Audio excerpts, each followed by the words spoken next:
Good evening, folks. Welcome back to another Wednesday night hobby hangout.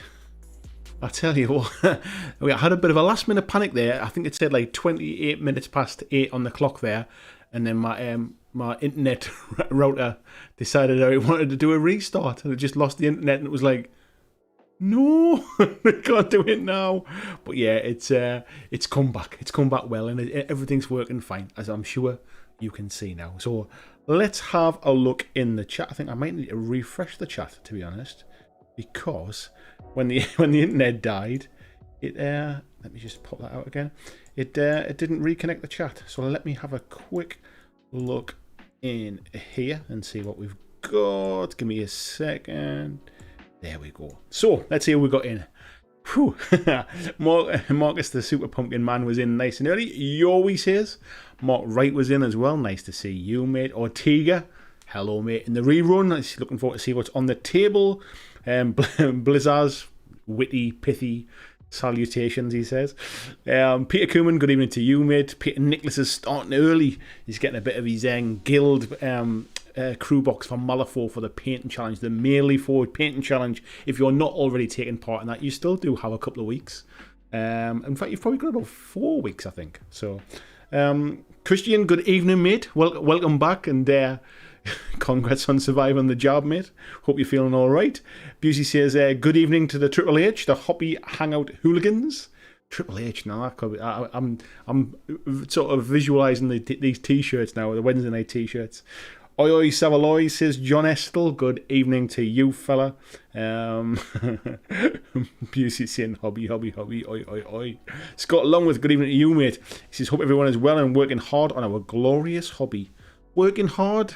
I'm not so sure about working hard, mate, but working anyway. Ryan Kate, hello to you, mate.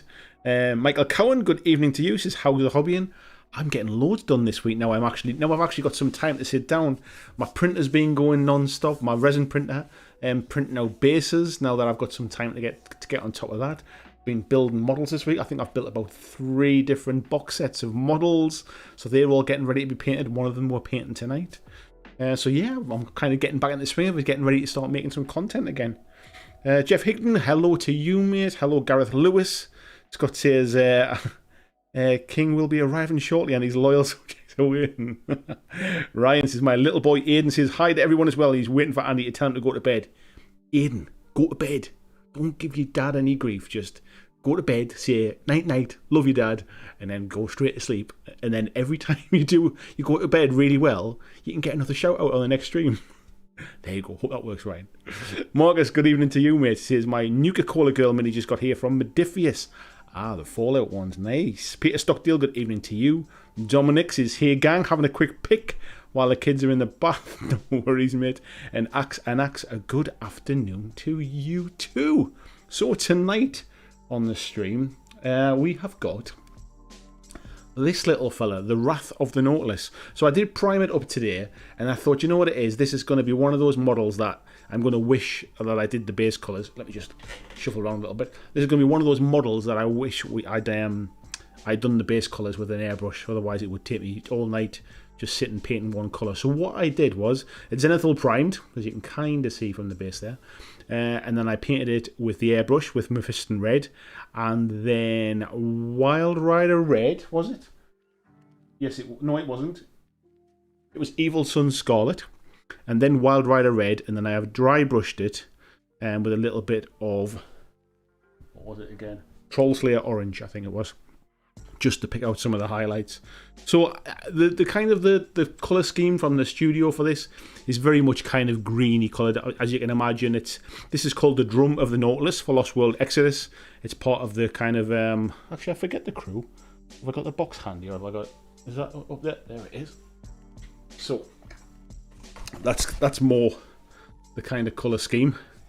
The Drum of the Nautilus, and this is usable in the Crown for Lost World Exodus and in the Outlaw faction for Wild West Exodus.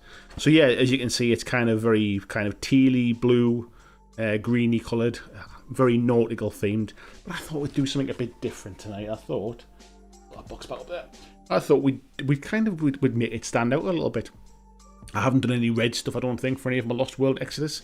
And I'm trying to theme each of the different factions I've got by keeping all of the bases the same. So this is a 3D printed resin base that I printed off myself.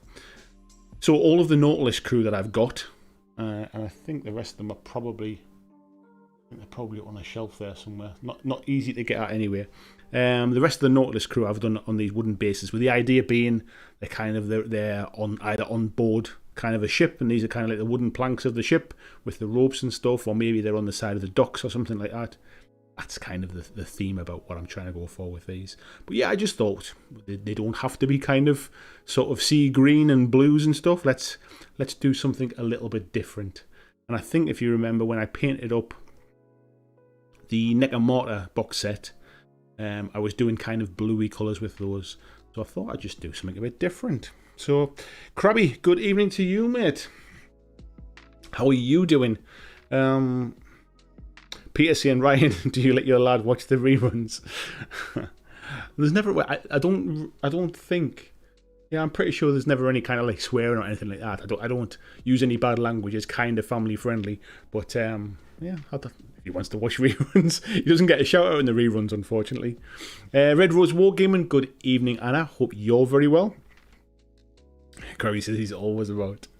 Tony says, hello, my lovelies. Apologies for being late. That's okay, mate. Nice to see you here. Peter saying hello as well. Stu McMurray, good evening to you. Peter Cummins says he's working on his Zulu War. British again. Just don't seem to get through those first 18. That's what happens when you start batch painting, mate, isn't it? And Peter says, Tony, you're not late. You're just where you're ready for you. And Stu says, is that Airbrushed Blood Angels red contrast paint? No, it's not. I just mentioned it might have just been before you joined us.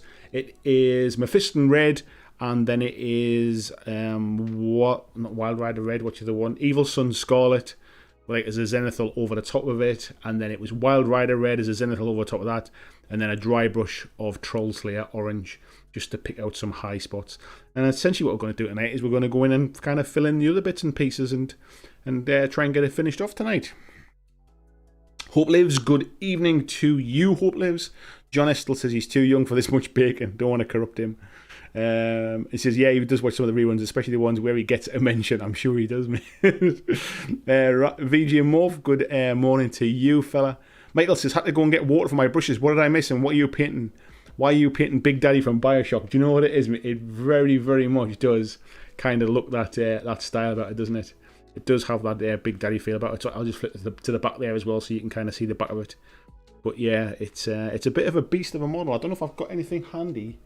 Have I got anything? Oh, I've got these ones that are ready to be stuck to their bases.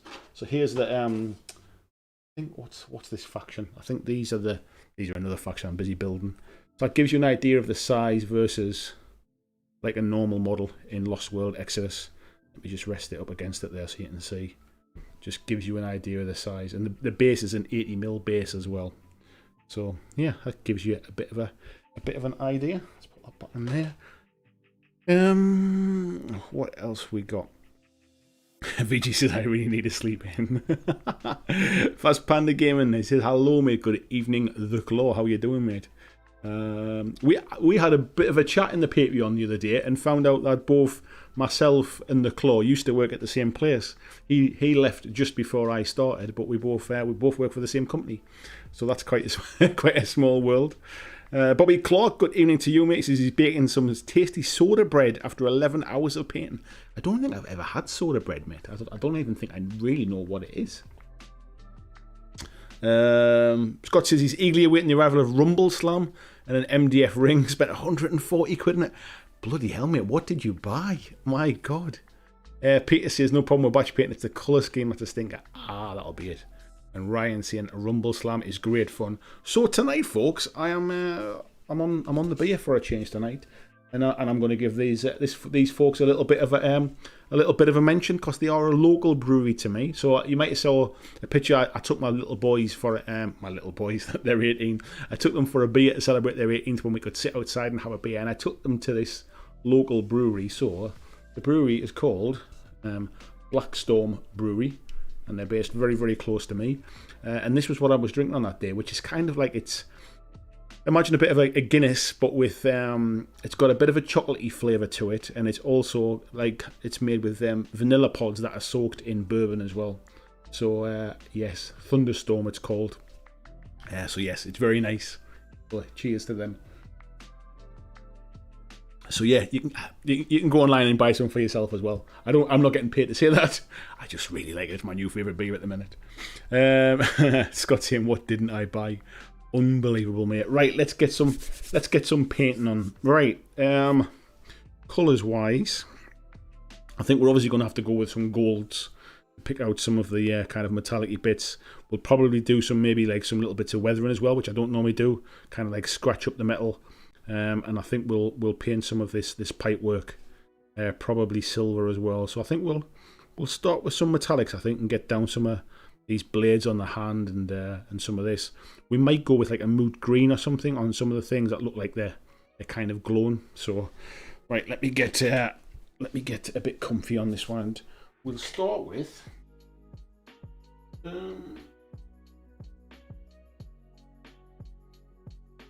think we'll start with Grey Knight Steel. It's got a bit of a bluey tinge to it, and we'll be kind of highlighting it up with a brighter silver anyway. Paulie says a bit of Guinness, so it's stout. Then I don't think it's really a stout. I think it's more like a porter, to be honest. Krabby says it sounds like a good beer. I'll have to check it out.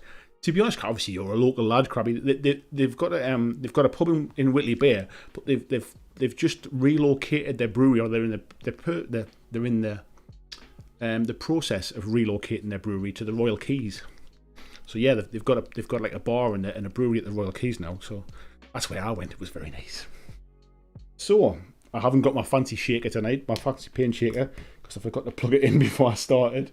So we're just doing it the old-fashioned way this evening. Right, I need to find my brush. Where's the brush I want? Not that one. I've got myself a nice little kind of hobby trolley now, which sounds way cooler than it actually is. But I'll when I do my video and show you around the studio stuff now it's finished, I'll show you it, because it actually what I did was the desk I've got is probably not big enough for everything I need to kind of mount microphones and to mount lights and all the different kind of stuff. So I've actually got a little trolley that's got all my kind of brushes and hobby stuff in it that I can move around, and I've managed to mount all my kind of bits and pieces for the live streams on it. So yeah, it's quite a nice little thing. Yeah, Michael's saying hobbying with beer reviews. You can't beat it, mate, can you? VJ saying game day today. First time he's gaming, but he's coming over in 6 weeks. Amazing news, mate. Glad to hear you're getting some gaming in. I don't know how you guys have gone so long without gaming in person. I tell you what, mate, it's just not, you don't really have any choice. Well, you do have a choice. You can choose to just ignore the lockdown rules and just do what the hell you want. But I didn't. So yeah, I've had to go without. Excuse me while I stretch across and get my thinners there as well. Peter saying, I just realised the Scales of Justice mini was missing from his post, but I'm painting him now following repairs, mate.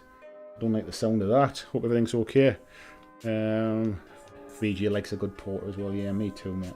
They've got a number of nice beers, actually, some different IPAs and some kind of local cider as well. Got a right old good mix of stuff, but yeah, I've become a good fan of this local place. We had a little beer on Sunday afternoon. It was like a fairground, like a family fun day type thing, like a fairground. We took the little one along for a little bit, and then we afterwards we sat there and my wife had a cider and I had a beer. It was quite nice afterwards. Busey said, did anyone ever dabble in the homebrew kits from the homebrew beer kits from Boots? I've got a homebrew kit actually in the loft upstairs that my wife bought me for Christmas, and it's a punk IPA one, and I must admit I've never ever got round to actually doing anything with it. I should do at some point. Should start brewing my beer. Krabby says, have you ever been to Anarchy Brewery? They're awesome as well. I haven't been, mate, but I have had their beers. And they were tasty too. I do like a little bit of, like, sort of like craft beer type stuff. I'm not like sort of up on all the different details and kind of like all the different fancy names and the different mixes of stuff. But I do like, if I'm going to have like maybe one beer at home, or maybe at a push two, I do like to have like a craft beer rather than a bottle of lager. I find bottles of lager are like kind of, they're more of a like a bit of a session drink, if you like. But yeah, I do like something a little bit heavier, a little bit beefier. If I'm just going to have the odd one or two. So yeah, I went to the little brewery thing and bought 8 cans of this Storm Brew. And the guy went, bloody hell, you're going to have a hell of a night. They're not all for tonight. So, but now I've got my beer fridge in the studio. It's kind of one shelf's full of water, one shelf's full of Coke Zero. And now I'm stocking up on the beers now, ready for when you lot can come and visit. Christian's got a visit planned, coming very, very soon. I think he might potentially be the first person to come and visit the studio. So that'll be nice. So yeah, I'm looking forward to, first of all, I'm looking forward to seeing Christian, but yeah, it'll be nice to get some games in and this thing's start to unwind here now. From Monday in the UK, we can start to have people at our homes again, which means we can also start to go to games clubs and things like that. So yeah, it's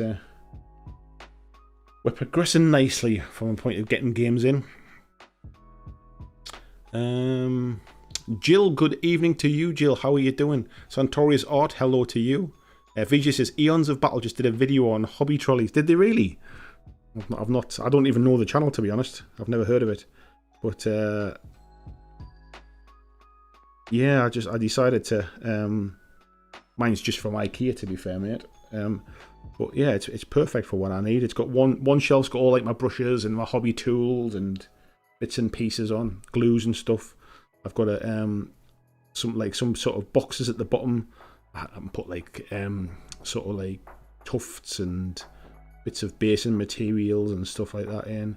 And then I've got a shelf that's full of like kits that I'm busy working on, things to build up. And like it's got like little trays so I can put different projects in and stuff. So yeah, and then I've kind of put an extension lead socket on the side of it, so I can basically like plug it in, and run like this light that I've got here. I can run that from it, that kind of stuff. So my paint shaker and stuff. But yeah, it's not too bad. Where are we up to here? Scott's saying he brews mead. Does he really, mate? Oh yeah, of course you do. James is saying he's got Punk IPA homebrew kit. The problem is you need a huge pot. I think the problem I had was, mate, was I didn't. I think did I get a pot with it? I don't remember, but I didn't have any bottles, and I just never got round to actually going and purchasing the bottles to bottle it. So I never got round to doing it, but yeah, it'd be nice to do at some point. Like I haven't had a million other things that was being to do, to be fair. Dominic says, I got a mate I visit every 2 weeks and we take turns with looking after the kids and he does some moonshine mixed with fruit. It's very nice. That sounds like it's proper lethal, mate. Vijay said he used to do a bit of home brewing, but I had to stop for my first ever case of gout combined with jerky, making it was too much. Jerky, I don't think I've ever had jerky, mate, either, randomly. Busy saying you can provide your own BlackJack brew at your gaming sessions. Now you have the studio. I'm not sure about a BlackJack brew, mate. But I certainly don't mind providing a few beers for folks if they're coming to attend. I do have a kettle as well, and tea and coffee, so all tastes are catered for. So yes, yeah, I'm looking forward to starting to get my games in. Stan has been in touch as well about getting our Malifaux game set up as well, so we'll be doing that at some point. But yeah, it's all starting to come together now. Things are definitely very optimistic now.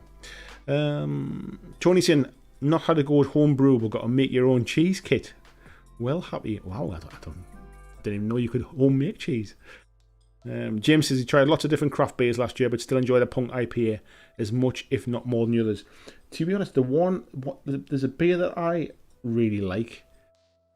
Oh, I can picture the can. It's all kind of like orange and yellow and stuff. I'm trying to remember what it's called now.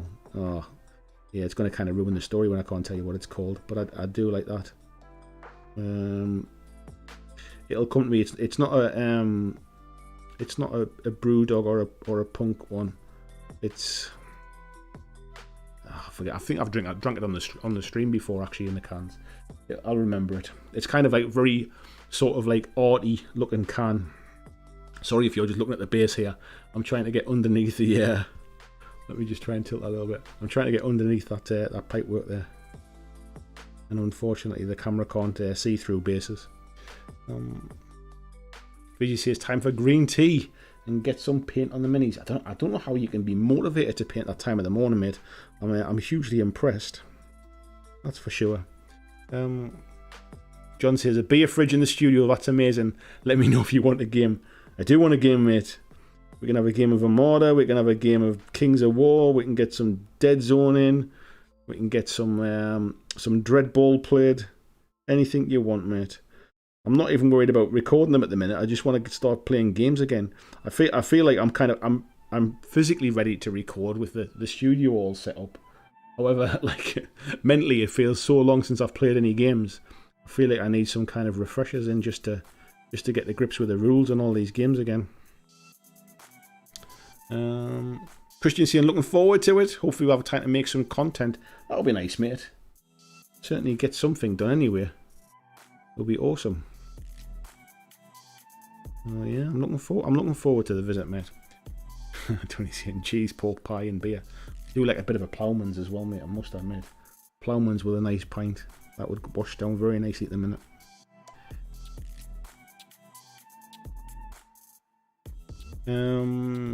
Connor, good evening to you, mate. Everyone seems to be in good spirits, so welcome to the gang tonight.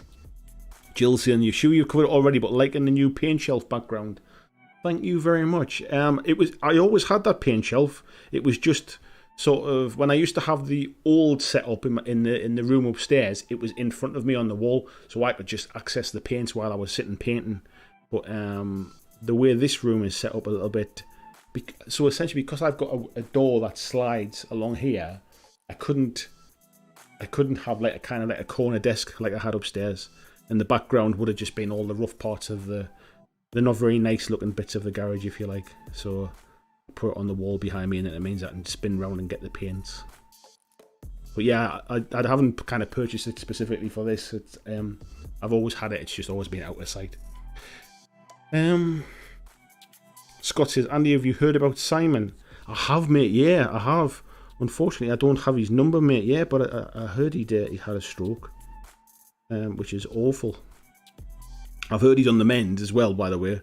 But yeah, get well soon, Simon. If you ever hear this, or if you get a chance to pass a message on, please do, mate. Dominic says, well, my miss is a fan of halloumi cheese made on a fan of halloumi cheese made on a barbecue. I've had halloumi cheese, but I don't think I've ever had like grilled on a barbecue or something. BlackJack brew sounds like a gamble. Usually says 20% ABV. God, this one is 5.3, so it's strong enough, but it's certainly not that levels of stuff. You're going to just get it on the camera now, aren't you? Excuse me. Yeah. Northern Monk do some lovely IPAs. What the hell is that one that called that I like? And I forget you. There's a pub in Whitley Bay basically sells it on draft, which is where I first had it. And I'm pretty sure it's an IPA, but it's called Beavertown Neck Oil. That's what it's called. I'm a big fan of that. There you go. The old brain is still working. Now this silver isn't going over this red very well, unsurprisingly, but we'll pop it on and we'll come back and we'll keep layering it up. And I think what we'll do is we'll pick out some of the rivets. So I'm trying to keep the paint job relatively simple and let the airbrush do the work. So we'll pick up some of these rivets because no doubt they'd have been knocked with them being a little bit proud. And just breaks up the red to it as well. BG says, I occasionally do a fresh batch of jerky, marinated in a secret recipe. I'll do a fresh batch and bring it over, pending border food restrictions when I go to the UK. Honestly, I don't think I've ever had jerky. I mean, I've heard of jerky. It's definitely a very kind of like American sort of snack, if you like. And I know you can buy it here as well now in packets and stuff. But I don't think I really know what it is, if I'm honest. I've never had it. It feels like pork scratchings to me. Like I know it's not pork scratchings, but if you know what pork scratchings are, that's what jerky sounds like to me. Some kind of bar snack type thing. I'll paint these. I probably should have done these in black first, and then painted the silver over the top. And I probably should maybe not thinned it quite so much, but we're not pushed for time. We can do a few coats. Let's have a look. Table Salt Games, good evening. Welcome to the chat. It says here, all sitting at work watching, wishing I could pull out the brushes and paint a model too.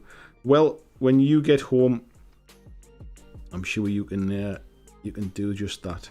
But thank you very much for joining the chat. Nice to see some new faces. Unless you're an old face with a different name, I don't recognise the name. So, greetings anyway.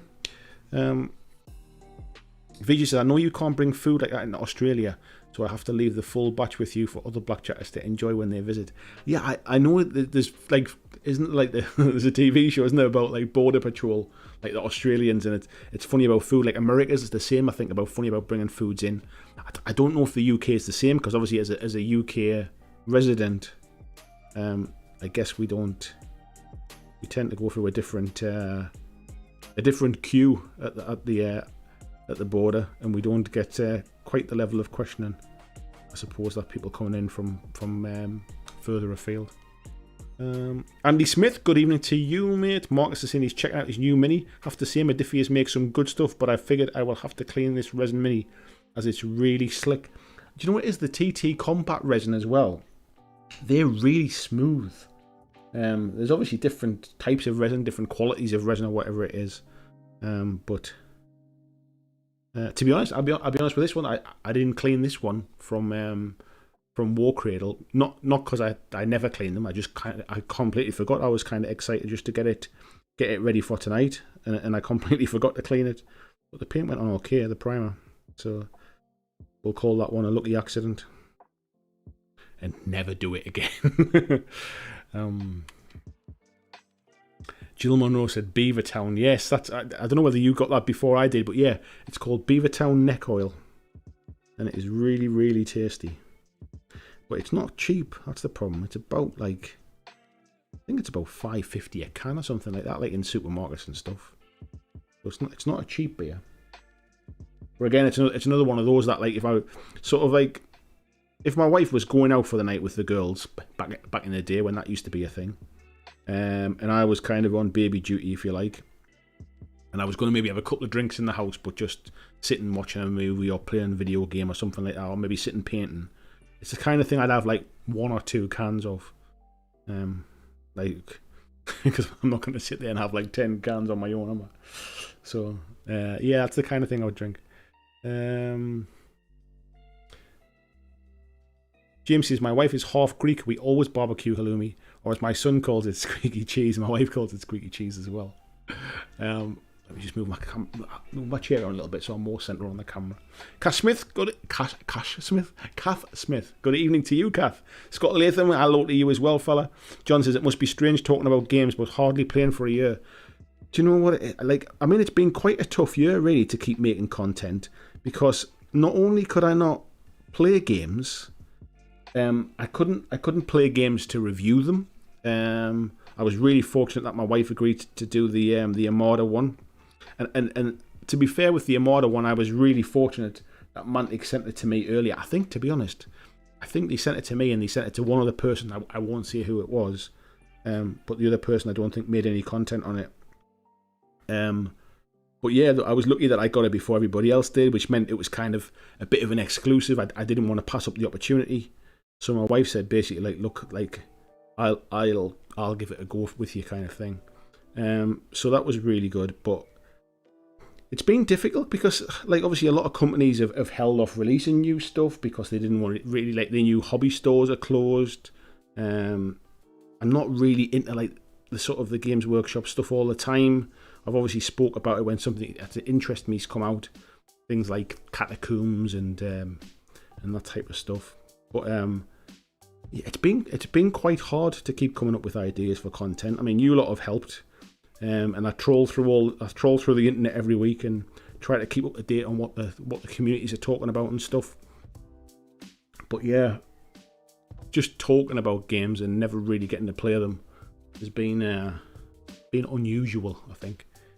I wonder what I would have done if I'd still been working and I hadn't done this full time. I wonder if I would have almost kind of not given up, but would I have just really eased back on the content stuff?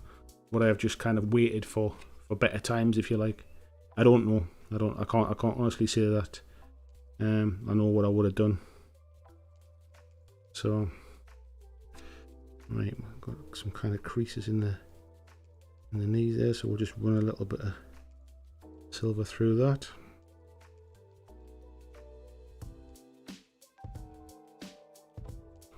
I think we'll pick up some bits on this as well.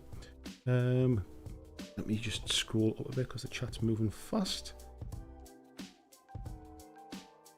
Yoakum, good evening to you, mate. Vijay saying jerky is marinated and dried meat. I knew it was kind of like meat, but I'm assuming that's how you get like beef jerky. But I don't like. How is it dried? Is it like smoked, or is it like just? Is it dried out in an oven? Like, is it almost just? Is it vacuum dried? I've got no idea. Beef jerky is awesome, says Marcus. So many different flavours. I must try it at some point. John says the Border Patrol show is my guilty pleasure. I used to watch that as well, mate. I think everybody has a guilty pleasure, one of those kind of like police camera action shows. Right, I've got absolutely no rhyme or reason about what I'm doing here. I'm just picking out little bits that I feel like kind of just break up the big block of colour, really. And what we'll do is we'll stick a wash on these silver bits as well and kind of dull them back down, and then we'll highlight it back up with a brighter silver. Where are we up to here? Tail Salt Games says old face, new name, Rob Salt. That's why, mate. That's why, Rob. I thought I didn't recognise the name, mate. Nice to see you. I hope you're doing well.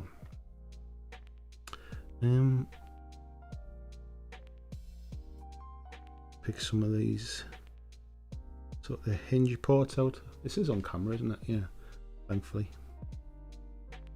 So how's everybody doing anyway? You having a good week? Anybody got any exciting news? Anything happening you want to tell the world about? Always good to hear what you lot are up to as well. My wife and I have a date night booked where we're actually physically leaving the house. We have a babysitter and we're going to a restaurant and we're going to a bar. So we've got that all planned for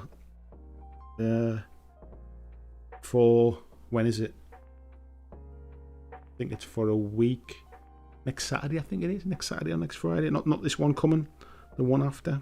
Because we can start to kind of eat in restaurant. It sounds random. We can eat indoors in the pubs and drink inside pubs from Monday next week. So yeah, so the weekend after we've got a date night planned. Our first one since I think we might have went for a drink in October. That might have been the last time we went out anywhere.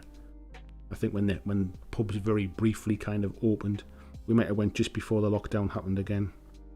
So yeah, I'm looking forward to that. Bought my tickets for UK Games Expo this week. So that's been confirmed, it's going ahead. I dove in and got my ticket. So I'm looking forward to that as well. Is anybody else going? I'd love to say hello, if any of you are.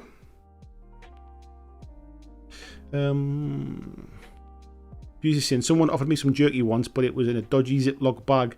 At the time I didn't trust what it is. I think it looks a bit dodgy in a Ziploc bag, doesn't it? Marcus says, if you're going to eat jerky, it needs to be the real stuff. As a Texan, meaning I know good meat never eats Slim Jims. They're really gross. I've got no idea what it is, mate. No idea what the difference. At the minute, I wouldn't know a good one from a bad one. Give me a whiskey, I can probably tell you. But when it comes to beef jerky, I'll have to bow to everybody else's knowledge on that one.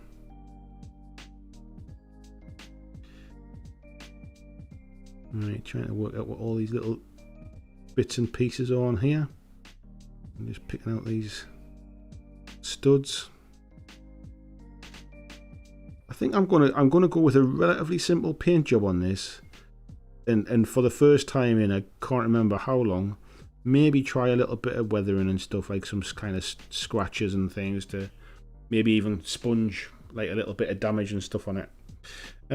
Tony says, in the UK, customs lot get twitchy if you bring in unpasteurised French cheeses.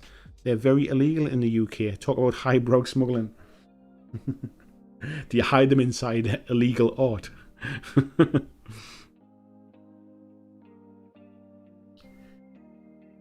So there's lots of things you can bring in quite easily, but dodgy French cheese is not one of them, eh? It's funny, the whole pasteurised stuff. Like when I used to first work for the breweries, I used to, obviously I worked for Scottish and Newcastle Brewery and specifically the Newcastle Brewery. And when they used to make brown ale, the brown ale that they sold in Newcastle, like the pubs in around Newcastle, was unpasteurised because it didn't need to be pasteurised. It literally went into tankers, and it was back before the days when pubs generally had barrels. Like, I mean, obviously they had barrels for beer, but brown ale used to get delivered in a tanker, and it was pumped into like a holding tank in the cellar of the pubs in Newcastle. So it didn't need to be pasteurised because it didn't last long enough. It was never kind of like kegged up or anything like that. So yeah, it was, and it tasted quite different. It tasted better, and warm brown ale was quite nice as well. If you tried brown ale straight from the tanks in the brewery, it was obviously still warm. And yeah, warm brown ale had quite a nice taste. I wouldn't recommend warming it up, but yeah, if you got it before it cooled, it was quite nice.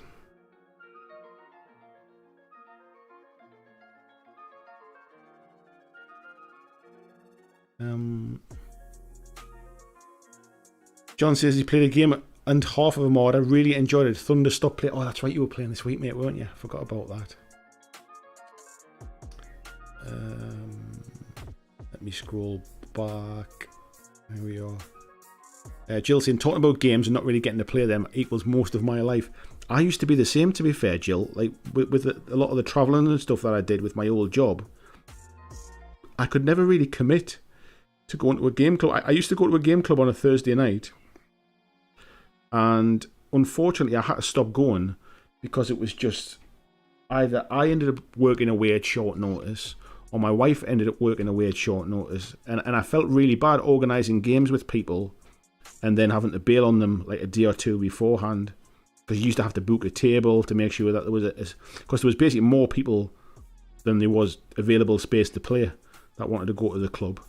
So I always felt bad, kind of like bailing on them at the last minute, and like them not being them not getting a game because I'd had to kind of cancel on them. And unfortunately, like I just stopped going to the club. And like I say, with traveling quite a lot, it became really difficult to play games. So even before lockdown, really, while I was still doing my old job, it actually it was getting quite difficult to play as many games as I'd like to. I play with my brother-in-law. We'd normally play like on a Sunday or something like that. Have a few drinks, maybe have a pizza, and play a few games together. We used to play a lot of Warcry, Walking Dead, and stuff. But yeah, that was my hope. Like I'm going to do this full time. I won't be traveling away with work anymore. I'll be able to I'll have loads more time to play games.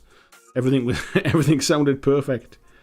And then we decided to have a global pandemic, which kind of put the brakes on it. So That's part like doubly the reason really why I'm looking forward to getting games again, because it's been quite a long time since I was getting regular games in.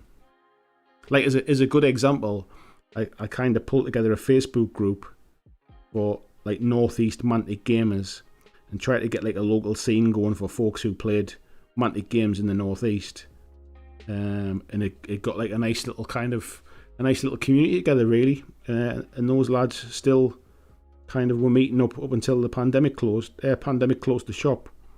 But unfortunately they met on a night I couldn't make it, or couldn't regularly make it. So it was great to see them all getting together, but I just couldn't commit to it just through work. So yeah, things have changed now though, obviously. My wife obviously won't be aware as much as she used to be. I'm definitely not aware now with work as I used to be. So it's much better. To be honest, I played more games in Manchester when I used to. If I was aware, I'd try and book a hotel next to Element Games, and I tended to meet up with Jay Finnegan there, and me and him would play a game. Or I think me and Lee had a game of Infinity there one night. It was part of the reason why I used to book to go to events and tournaments and stuff, because at least on a weekend, as long as I kind of planned ahead, I could kind of make sure I was going to be there. So yeah, you kind of you do what you can really. Anna says COVID pretty much stopped all of our content as we were very focused on gaming. I think your live streams have been great for keeping us motivated. I appreciate that. Thank you very much. I mean, I think the live streams for me was a way that I could commit to making sure that I could keep making content while nobody could game.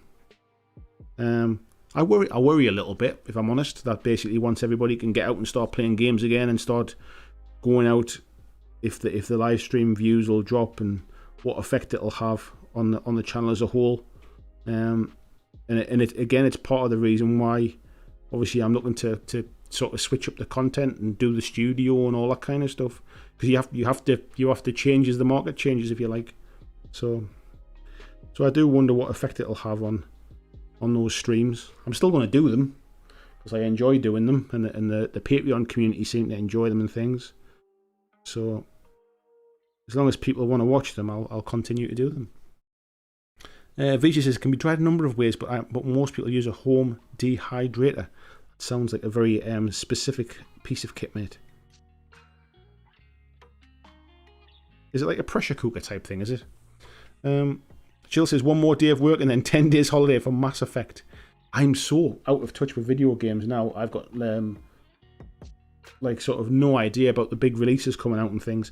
I think the last big release I was kind of aware of obviously was Cyberpunk, and before that it was probably Last of Us 2. But otherwise I think I've really been out of touch when it's come to video games. So Dilson, yeah, sad state of affairs. That's what's hanging out places like this is for, though. You're not wrong. What was Peter saying? Oh yeah, not playing games. To be honest, there's something to be said about not playing games though as well. Like you don't have to play games to enjoy the hobby. If you're just enjoying painting or like being part of a community, actually just like hanging out in streams like this or Facebook groups or Discords or whatever it is, it's quite nice to feel part of something without actually having to play games all the time. D. Sonia says, what brushes are you using? I bought some Winsor & Newton Series 7s and I was so disappointed. Either I got lemons or their QC is way down. They do have a little bit of mixed bag when it comes to quality control. The one I'm using at the minute, actually, and I just picked this out purely just to do the big bits, but I've been continuing with it, is like a really cheap Rock Ninja, it's called. I think I got like a pack of 10 from Amazon for about £5 or something like that. But I do use, I've got Winsor & Newton Series 7s, the miniature ones, and I've also got Artis Opus as well. I've got Series S and Series M's. But to be honest, I'm just I think I've kind of reached the point now where the brush doesn't actually make that much difference to my painting now. I think I've kind of learned brush control enough, and sort of like dry brushing and that kind of stuff, that as long as the brush has got a tip on it, I can kind of use it really. I've kind of gone off my Artis Opus brushes, if I'm perfectly honest. I find them a bit soft. I do like the Winsor and Newton miniatures ones, because I like the shorter sort of head on them. Because obviously you can see the difference between those two, the length of the bristles. I do like the shorter ones. Just find I've got more control because it doesn't kind of bend and twist. Where I find the Artist Opus ones are quite long and they do kind of bend and move quite a lot. But I mean, for some people that's part of the way they paint. So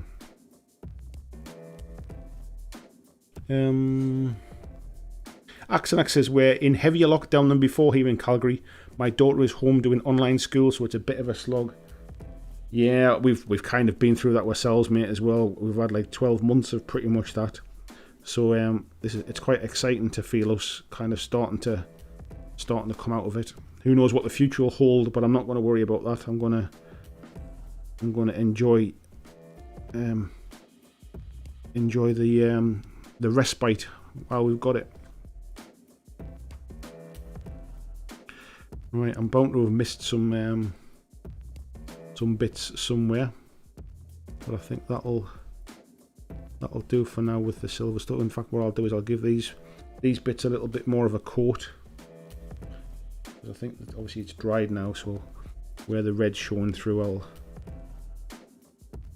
layer that up a little bit more. And like I say, we're gonna wash them over with like an Agrax or something, and then highlight them back up again. So and we'll tidy up some of these bits where I've maybe gone over a little bit. So that's starting to come on. Let's wash that brush. Dominic says looking forward to the Warcry event. Yeah, me too. I can't wait to get back to events and stuff like that. Especially playing Warcry again. Warcry, I think, is almost kind of going to be my go-to first game, I think, because I just find the rules are a lot more straightforward and it'll all come flooding back quite quickly. So I'm looking forward to giving Warcry a try again. Peter says, I went for lunch with my wife for the first time in ages yesterday.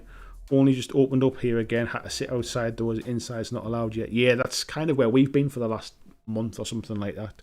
Unfortunately, the weather here is awful. So we've not really had the opportunities to sit outside much.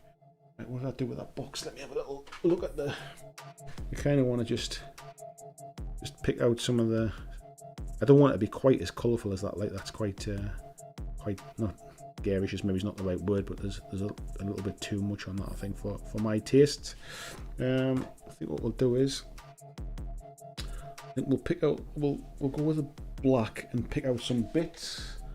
Actually got some black on my palette here from before. BJ says, yeah, jerky from the roadside service isn't a good idea. It's probably going to be like kind of like roadkill or something, isn't it? Ian said something and then I jumped off my screen. Ian said, I rarely get to catch these due to work and always makes me feel like I should go pack up work early and get to painting. Sadly, I have to do taxes tonight, so no painting. Not to worry, mate. Jill says, not going to do anything like that until I'm fully vaccinated. Maybe next year once money is better too. Like what am I talking about? Yeah, I mean, to be honest, we've got UK Games Expo we're talking about, won't we? Yeah, I mean, I will be fully vaccinated by the time UK Games Expo comes around.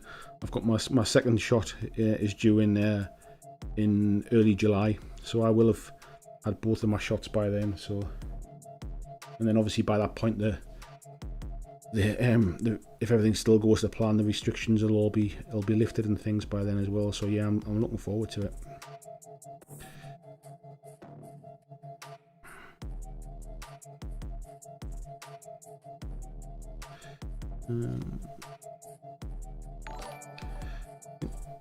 Oh, my TV must be switched on.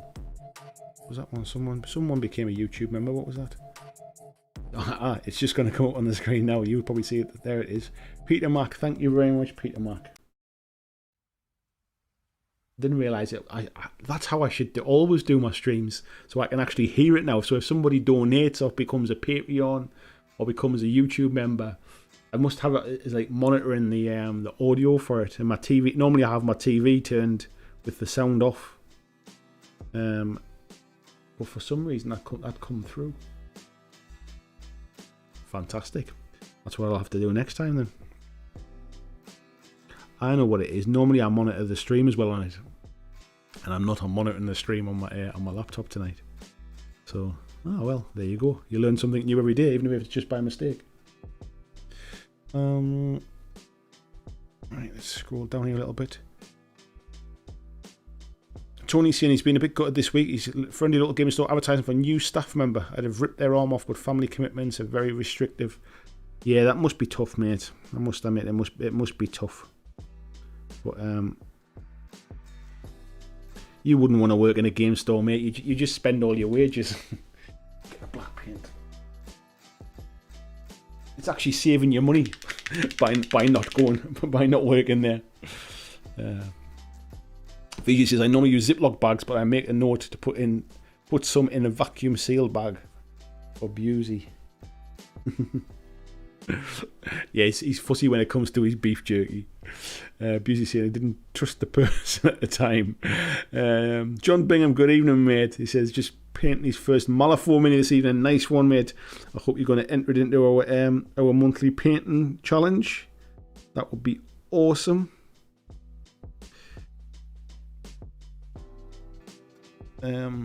Jill saying, oh yeah, she's talking to Tony there. James says he's working on these bloody Curse City bats. Not my favourite models. Have a little break, mate. Switch it up. Do something different. Give yourself a break from it. There's nothing. Nothing killed sort of your motivation more than sort of painting something that you're not enjoying, does it? That's what we were talking about on Monday night about like commission painting and stuff. I have full admiration for anyone that's a commission painter, because you must go through periods where you've got to paint stuff that you're just not interested in. Must do.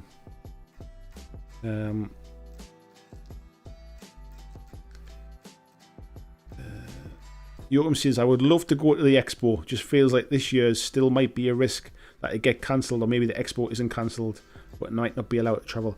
I don't think there's any chance of it getting cancelled, if I'm perfectly honest. I would say it's 99% sure it'll go ahead. Because the thing is with, like, I mean, I don't really want to get like kind of like COVID and vaccinations and all that kind of stuff. But if it gets cancelled and we've got such a high proportion of the country by that point, we're talking like end of July here, such a high proportion of the country is being vaccinated, they've removed the restrictions and all that kind of stuff. If numbers start going up and people are seriously ill and into hospital and stuff, it means the whole vaccination thing doesn't work. And then when we got bigger problems, what the hell are we supposed to do then? It just means that like we're pretty much back at square one, and we've wasted a year and not learned anything. So I honestly can't see that. I can't see that happening. I think COVID will be around, and I think people will catch it. But by being vaccinated, like, you get a much milder version of it. You don't end up in hospital. Hospital numbers don't go through the roof, which was always the kind of one of the drivers of locking things down. And obviously, deaths are greatly reduced as well, like to a point where it's almost just in line with normal kind of, you know, unfortunately people die kind of thing. It's just in line with normal numbers, if you like, of years when we didn't have it. So I honestly can't see it being cancelled. We do like this weekend, like at the Brit Awards last night in the UK, they had, was it 4,000 people or something there? It might have been more. It might have been 10,000 people with no masks, no distancing, like as a bit of like a test type thing. We've got 20,000 people at the FA Cup final on Saturday, as another trial, another test as well. So I think they're doing everything they can do, and it just kind of gives me confidence that I think we're heading in the right direction. Anyway, that's enough about that stuff. Table Salt Games have been sidelining my 28mm models for 20mm. It's like starting over in the hobby, but I'm enjoying it. Yeah, I'm not. I quite like my 28mm. I must admit, I'm not a huge fan of smaller scales. My eyes are not what they used to be, so I don't need to paint anything too small. VG says, as an Aussie, warm beer isn't. And to me, it must admit, since mainly doing craft brews now, some beers are better at room temperature. There's a lot of beers are better at room temperature, mate, to be honest. And cold beer really just came in, like sort of like, especially really cold beer, it came in to hide the taste of awful beers, basically. It's the like freezing cold beer is essentially what curry was like to meat. They brought in curries to hide the taste of like awful meat or meat that had gone off. And that's kind of what cold beers did. It hid the taste of really awful beers. Hence why Colin was so popular. But yeah, I like a cold beer on a hot day. But yeah, I just never had warm beer before. It was weird. I mean, like, and when I mean warm, I don't mean like it's been kind of like left to warm to room temperature. It was physically kind of like warm, as if it had been heated up because it was still being brewed, if you like. Krabby says new job week for him this week, so in that weird transition period. I don't know if you want me to say it out loud, but I thought I'd seen something on Facebook or something, mate, that you had like a logistics sort of leaflet type thing or something. So congrats on the new job, mate. Dominic says he's got to go. Take care. Thank you very much, mate. Peter saying it's a no-go for him this year as well. Everybody makes their own decisions. I'm personally can't wait for it.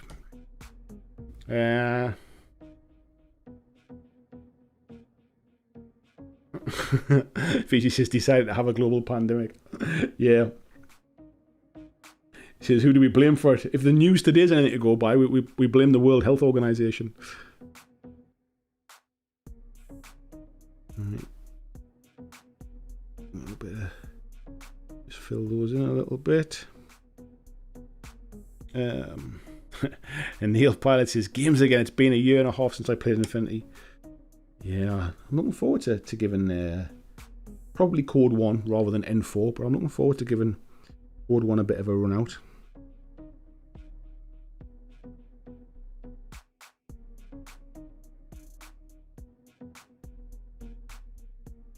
Let's finish those little bits there. Alright. So we're starting to get a little bit of detail into some stuff. Well, not detail so much, but just a bit of colour of things. I'll just paint that into there as well, just to give a bit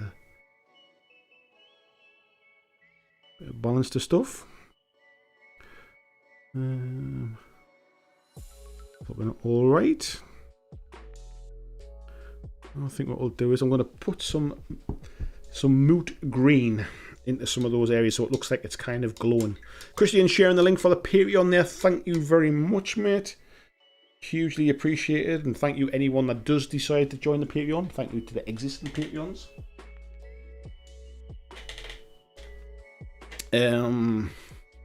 Peter says, I haven't played any since the last BlackJack Weekender, and that was the first for many years. These hobby streams are essential for me to feel that I'm still in the hobby. I enjoy that as well, mate, to be fair. That just that feeling kind of part of a community and stuff. And I know there's a lot of people out there who don't really play games. I know we chatted briefly about it on Monday, but there's a lot of people that maybe just kind of like enjoy to paint or enjoy to like collect the games or kind of talk about the games or paint the miniatures or maybe play solo.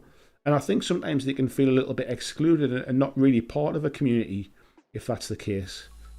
And that's kind of what this whole group's really about, really making everyone feel welcome and making them feel part of that community, or part of a community anyway. Tony says it's been 16 years since I played a game, 8 since I was living in a restricted environment. That is effectively the same as lockdown. Poor lad. This is a good little community you started in the northeast. I mean, I didn't really do much. I kind of like sort of put the bat signal up, if you like, and then everybody got together and really organised themselves, which I was really kind of thankful for, because I was obviously very restricted of when I could do any kind of meetup stuff. But I'm really glad that folks are going and that obviously things starting to get back to a place where we can play again now. I hope to actually start being able to attend. I do like that kind of that bright green with the red. I think it always stands out quite nice. But I think what we'll do is we'll pick out a few bits so it's kind of like just like almost like light in it, like it's glowing a bit. So we'll paint them in with the mood green, and then we might kind of we might gloss them or something like that. Or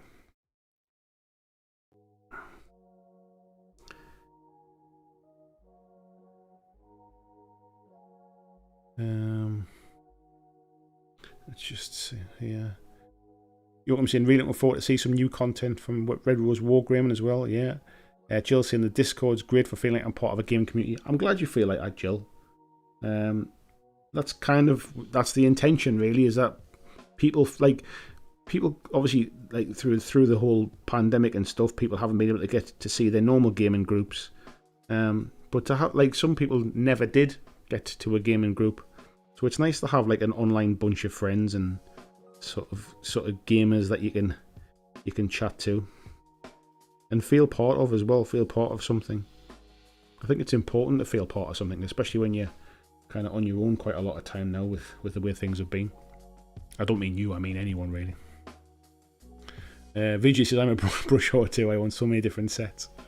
Yeah, I mean, to be fair, the Artus Opus ones were sent to me to kind of to use or to have a look at, and I liked them when I first got them, but I just find them a little bit too soft, if I'm honest, compared to other stuff now.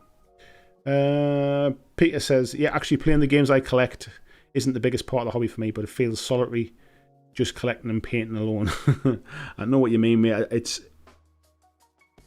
I mean, I started this YouTube channel originally just because I just didn't, because of my work and stuff, I didn't get a chance to access like a community.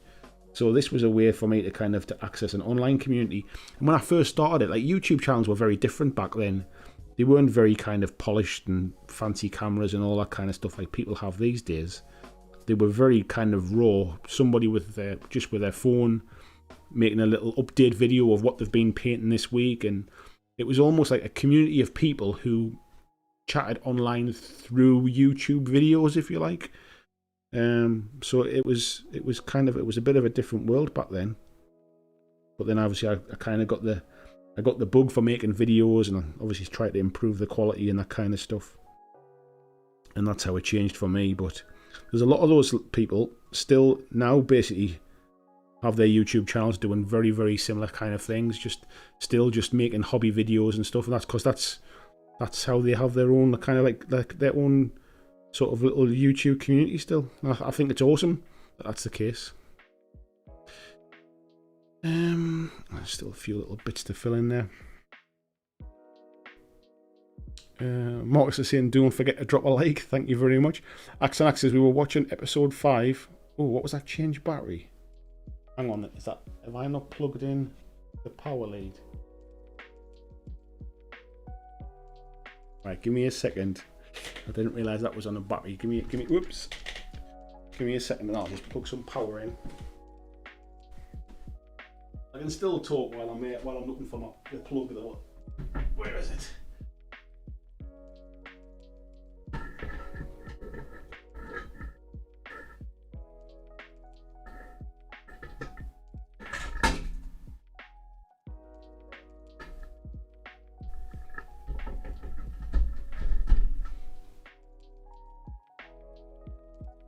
There we go, that's better. I think I'd plugged it into the USB socket rather than the... Get that zoom back in. There we go. At least I caught it rather than it just going off. What were we up to there? Watching episode 5 of The Nevers last night. A character was crying because his dad broke his Winsor & Newton brushes. The show takes place at the turn of the 20th century. Not heard of that show, mate. James is saying we've got 3 dinners out boot over the next month or so. I could not be more excited. Yeah, I think we're on a similar wavelength, mate. Looking ready to get back. I wasn't like a massive kind of social animal before, if you like. I didn't really go out much, but I also like to kind of to socialise with my wife. Like even just the two of us going out once in a blue moon, because like I think when we both work at home. And then you kind of sit down on the sofa on an evening. Sometimes kind of it feels like you're always at home kind of thing. Where it's very different having a night out. So yeah, I'm looking forward to it. Right, I think what we'll do as well is I think I'll paint that centre point there as well.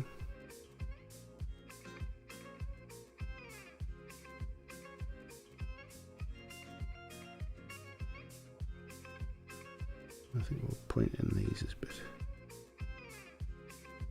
I'm starting to just... Like I say, I didn't really going to go overboard with the actual, like, the paint job on it. I wanted it to be relatively kind of simple. And I think I'm kind of achieving that. We'll do a little bit more detail work on things though. So,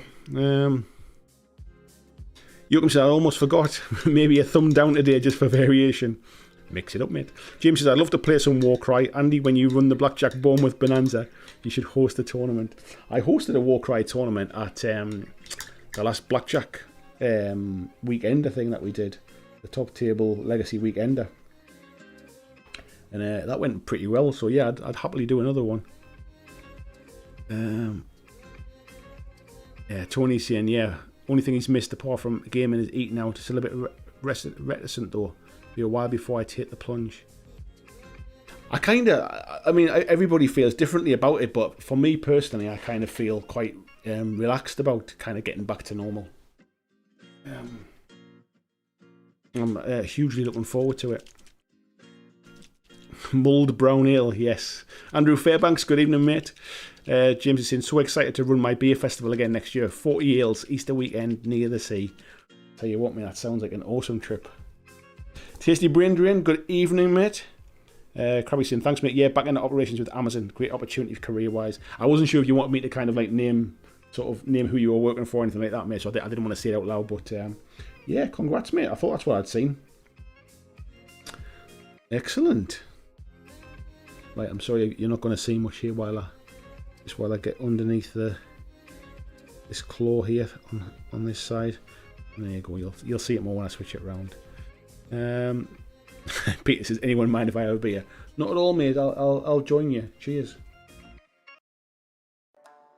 Fiji says, multitasking like a boss, painting and making homemade pita chips for games day. Nice, mate. I'll tell you what, you're quite handy to have around there, VG, aren't you? Bit of jerky, making pita chips. You're a healthy bugger.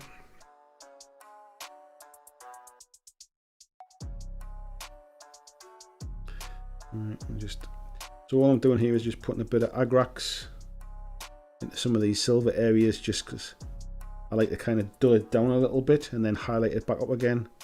Just gets into the recesses, and I find it always makes the metallics just look that little bit better. Let me scroll down a touch. Tasty Drains has just got back from taking his roommate to work and getting gas, and didn't have to use any of the Mad Max training to get some this time. Next time, mate, next time.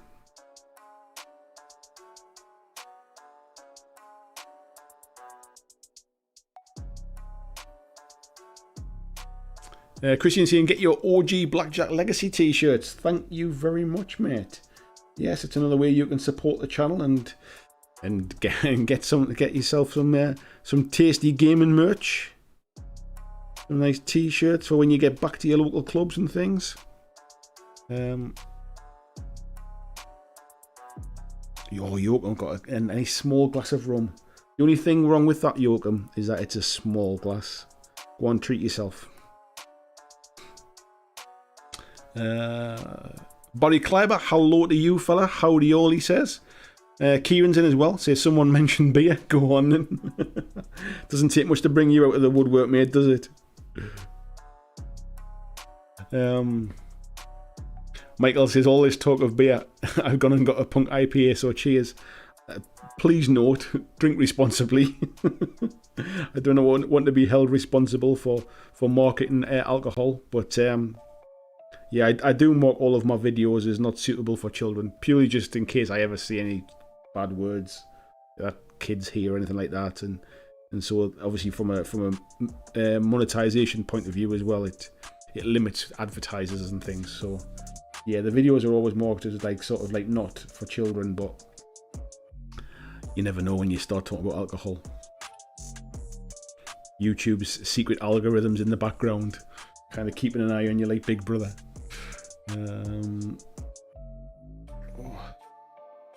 Andrew says we had twins just before lockdown started. I feel like I should be, but I'm not really happy. I'm not really happy the rest of you playing games. I tell you what, mate, I remember those days. It was having twins that got me started in this hobby. Before I had twins, I was kind of out and about doing other stuff. Sort of going to football matches and going to away days away with my mates and stuff, and going out with my wife. And then obviously when the twins come along, times changed. And so I was looking for something different, a hobby to do while I was at home. And that was when I discovered painting miniatures. So yeah, you probably get plenty of time to paint, mate, just not so much time to get out and game. Get people to come to your house. That's what I started doing eventually. Like when my wife was working away and I couldn't get to a gaming club, I started inviting people around to my house to come and game, so I could sort of keep an eye on the little one, and we used to sit and play games together.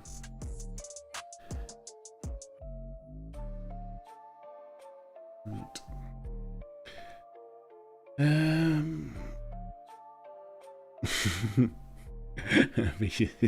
Oh, Shaki. Blizzard says, someone with social anxiety, this community helps me immensely and its support, especially in the Discord. I'm glad you feel that way, mate. I mean, it's very easy for like groups to feel a little bit like sort of cliquey and stuff like that. And I think our group, I wouldn't suggest for 1 second it was cliquey, but I think it's people know each other now. Like, people have been Patreon members in the Discord and stuff like that for quite some time. And they kind of know each other really well. So I can imagine it might be quite daunting to kind of come into it, but everybody's really friendly. Everybody's really kind of chatty and welcoming and stuff. And I think if you're not used to Discord, it takes a little while to get used to it, because essentially what you do is you just dive in the middle of a conversation. There's no private conversations.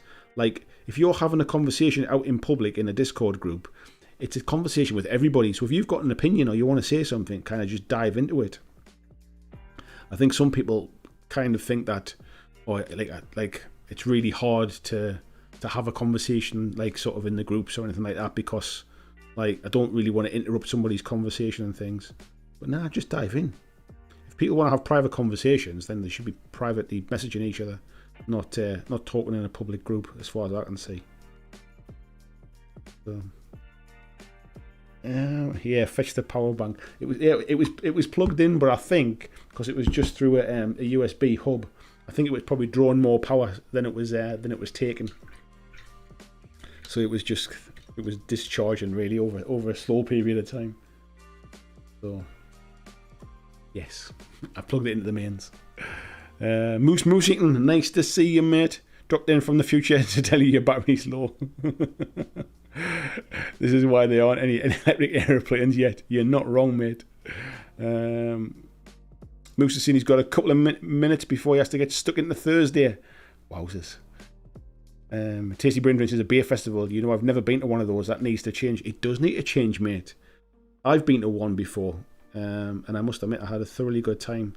So I should really make the effort and go to another one.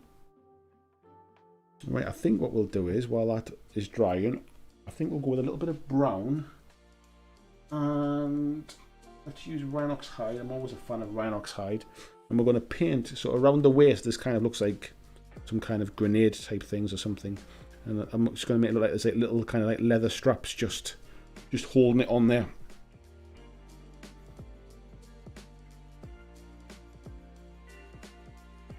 VJ says, have you thought about hitting the glowy bits on that mini with a white ink and the airbrush, and then go over with a nice fluoro paint? Maybe, mate. Maybe. I'd kind of... Obviously, when I'm painting them on screen, it's a bit different about what I can do. I might do when it's finished, but I don't necessarily want to wreck it either by the same stretch. So we'll see. I must admit, mind, I'm not a fan of ink through the airbrush.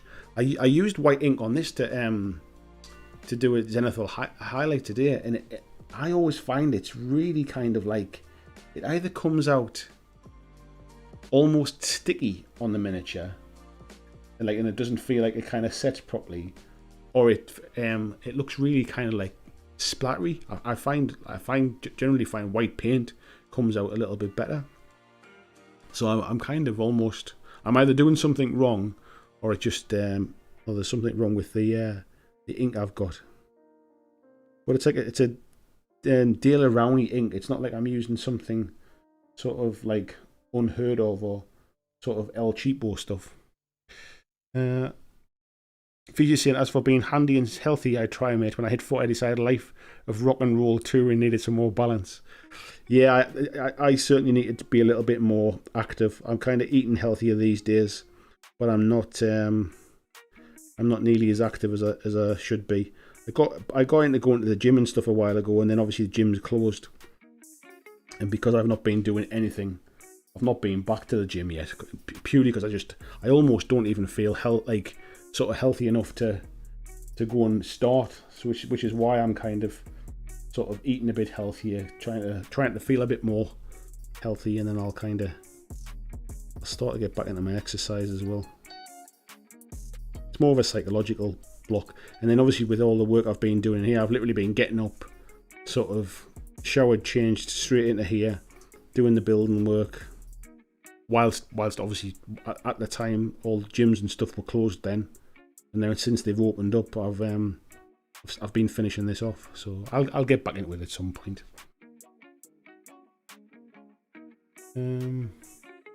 Andy says, I need a t-shirt for the expo. You want a Hobby Hooligans one, mate? You want me to get that design done? Andy says, I'm still not on Discord. Get on there, mate. What are you waiting for? That's where the cool kids are.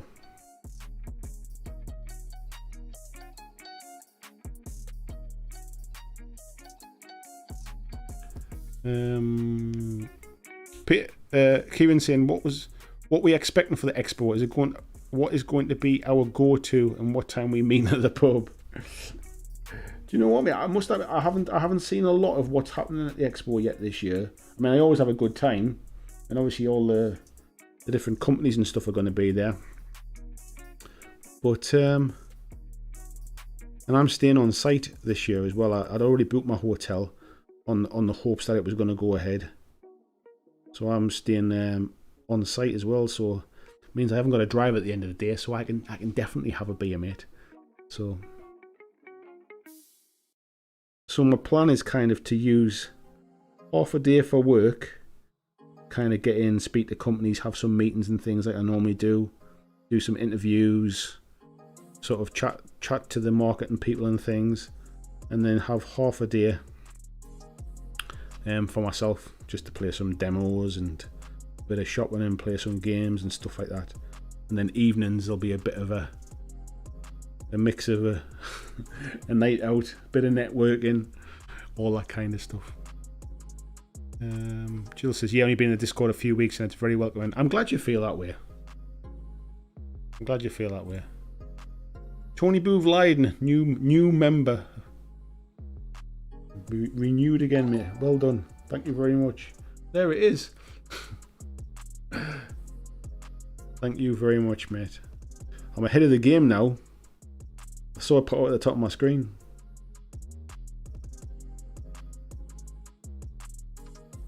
I'm glad I've discovered that by mistake. That is, as long as I don't have the stream to check the stream on that screen, it's got the alerts that come through. It's got them as to monitor the sound, so I can actually hear the sounds. I have to remember that for Monday, because I always feel bad if somebody donates or joins the Patreon or something, and I miss the announcement. So yeah.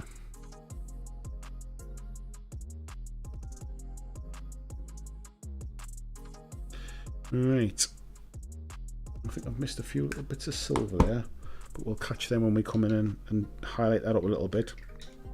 I think what we will do then is we might as well start putting some paint down on that base, I think.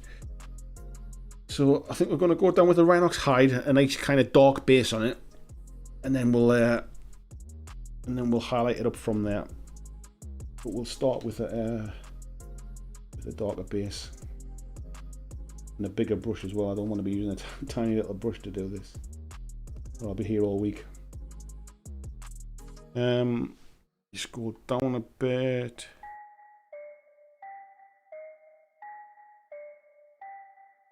Tony saying we're an inclusive lot on Discord and it make an effort to settle in new members. It's quite social and chatty, but don't be afraid. I think what happens, Tony, is I think sometimes it's possible that because it's kind of chatty, people might potentially kind of not know when to jump in to those conversations. But I would just encourage anybody, you know, if you're looking for a kind of like a friendly group type thing, just feel, don't be shy, just kind of join in and jump into conversations. As I said before, any conversation that's being had is for everyone. And Discord's not too bad to understand once you know what you're doing. Jill says gonna start a petition for a model tart t-shirt. Axe says, oh dear, the dealer Rowley white ink. Folks here, Liquitex white ink is where it's at. I'll have to try that, mate. I must admit the stuff that I've got I've not been impressed with. Right, we'll start with this. Just oops, helps if I put it on the stream. Just get the first coat down. I think I'll need a few coats to get over this red. And just cover it over.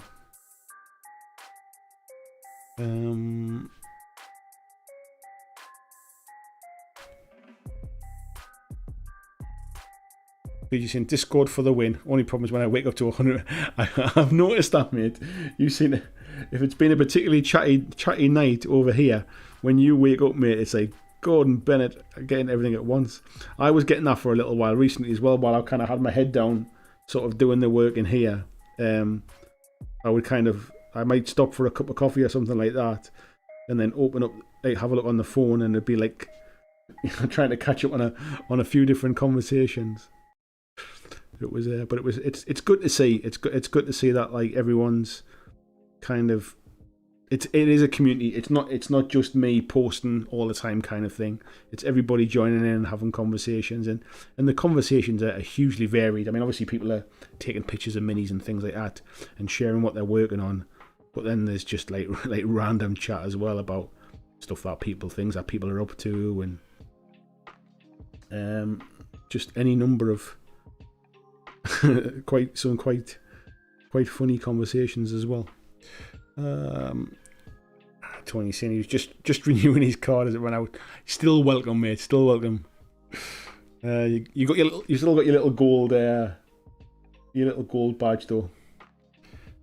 Just don't forget to bring the bacon. Yeah. Jason says I like the plank wood base. Yeah, I must admit this is part of the Kickstarter that I backed. For the resin 3D files. So yeah, I printed this base myself, because I think the problem is it's a big model, but it's a much bigger base as well. And I think that the issue is that if you don't do something with the base to kind of make it interesting, the model, like, even though it's a decent sized model, it looks a little bit lost on the base. So I think it's a model that needs something a little bit extra. So, right, we need a bit more paint. Tony's saying if Liquitex is working for you, then it's the way to go. I've got some dealer roundy ones and haven't any problems, but I use a brush. Yeah, I don't know what it is, mate. I've tried it neat from the bottle. I've tried it with a little bit of thinner in it, a little bit of flow improver. It seems to. I don't know if it depends upon what you're putting it over the top of as well, like the type of whether you're using sort of certain types of primers or you're using certain types of paint. I don't know if that makes a difference, but I just never feel that I've had a very good experience with it, really. Yeah, like this one, I used some white ink on this one today, and it went really like sticky, and like it was quite spattery. So I ended up actually hitting the model with a matte varnish just to kind of seal it, because I thought it felt like it was going to react with the paint. So I sealed it over with a matte varnish before I started on the reds. So Andy says this group is a night at the pub with people I've never met. I'm glad you feel like that, mate. I do as well. I really enjoy doing these streams. I've got no idea how many people are watching. I can't even see it from here, but it doesn't matter. Like as long as folks are having fun, as long as folks are enjoying the chat and all that kind of stuff. I always feel like the streams are everybody's stream. It's not like I might be the one that's on camera and I kind of see myself as I'm the one that comes in and turns the lights on and unlocks the doors, but then everybody else comes in and kind of makes the stream what they are. So I just feel part of what everybody brings to the table, really. But no, it's cool.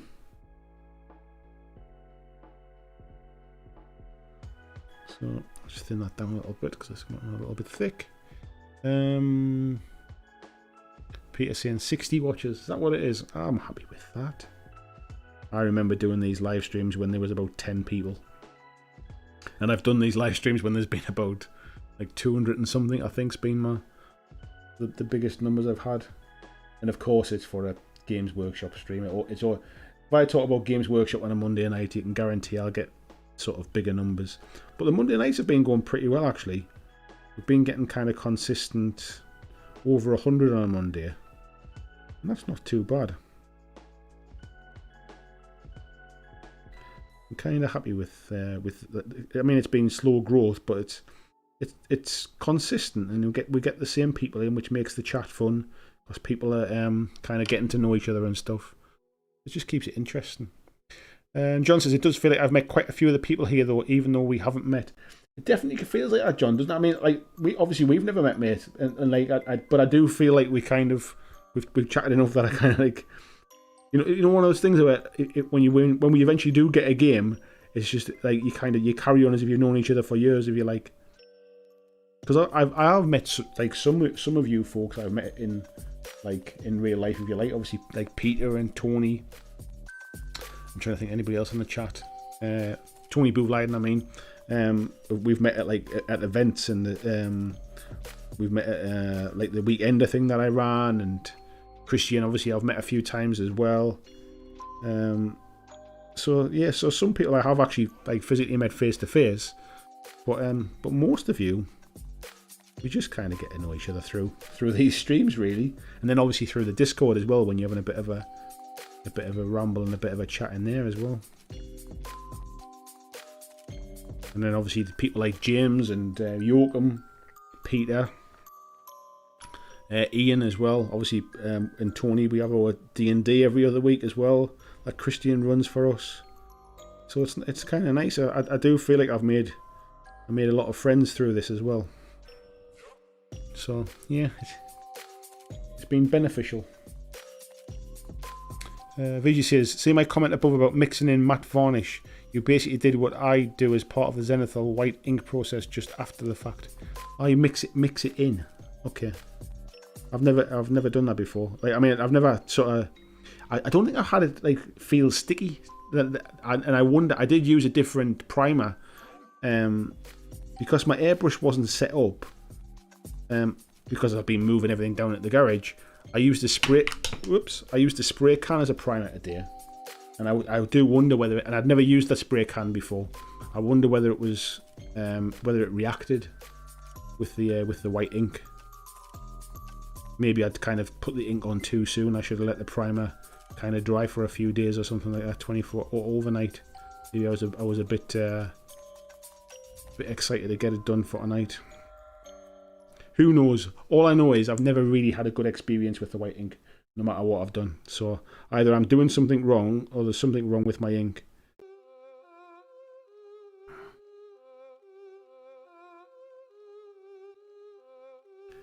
Right. Let that dry for a bit. It's starting to come together. Put there so it can, I'll wash my brush, and I think I'll stop for 5 minutes while I have a beer. How are we doing for time? 10 o'clock. I think potentially we might not have a late one tonight because the weather's actually the weather's been the nicest weather today that we've had in a few weeks. So I'd said to my wife, if I don't finish too late, we might sit outside and put the fire pit on and have a little drink outside. So yeah, potentially we might not go on too late tonight. Let's have a look. Andrew says, where do you all go when it's not Blackjack live stream time? My Wednesday is packed with streams, some which carry through the week. I don't really watch any other streams, if I'm honest, because normally I'm kind of like, if I'm hobbying, that's when I kind of catch up with bits of TV shows or movies that I want to watch and things, because obviously I don't like, because so when I'm Mondays and Wednesdays, obviously I'm streaming. So Thursday, every other Thursday is our D&D night. So Tuesday tends to be the night that me and my wife kind of sit, and that's our kind of night together, if you like, where we'll kind of catch up and, how's things, what you've been doing at work and all that kind of stuff. Because Monday and Wednesday we hardly kind of sort of spend much time together, and then obviously Thursday as well, as I said, for D&D. And then so we don't really watch a lot of TV during the week. Sometimes we watch like a film on a weekend and that. So I tend to watch stuff if I'm just sitting hobbying. That tends to be when I watch stuff. But yeah, so I don't really watch any other streams and things. Scott says, feels very close community, even with such a varied bunch of hooligans. You're not wrong, mate. Scott as well, yeah. Sorry, Scott Longworth, I forgot as well. We used to work at the same place, so yeah, we've met, mate, as well. Axe saying, I put airbrush medium in with my inks. That's the only use I can think of for the stuff. It doesn't seem to thin anything. I use matte varnish or medium if I didn't have it, though. I'll have to give it a try it. Oh, Anna saying, never felt so forgotten. Do you know what it is, Anna? I was glancing at a few of the names as I was looking down there. It's because you're quiet, that's why. Yes, obviously, I have met Anna as well. We met at Warhammer World when we went to the Warcry event, which was there. It was really nice, actually, to kind of like, we'd never sort of met before, and so didn't know each other. So it was actually quite nice just to kind of spend the day between games. We all kind of got together and sat down. How'd your game go? We sat and had lunch together and stuff. It was really nice, and I was looking forward to going to Anna's Warcry event as well. But unfortunately, yeah, somebody started a pandemic again, as I said before.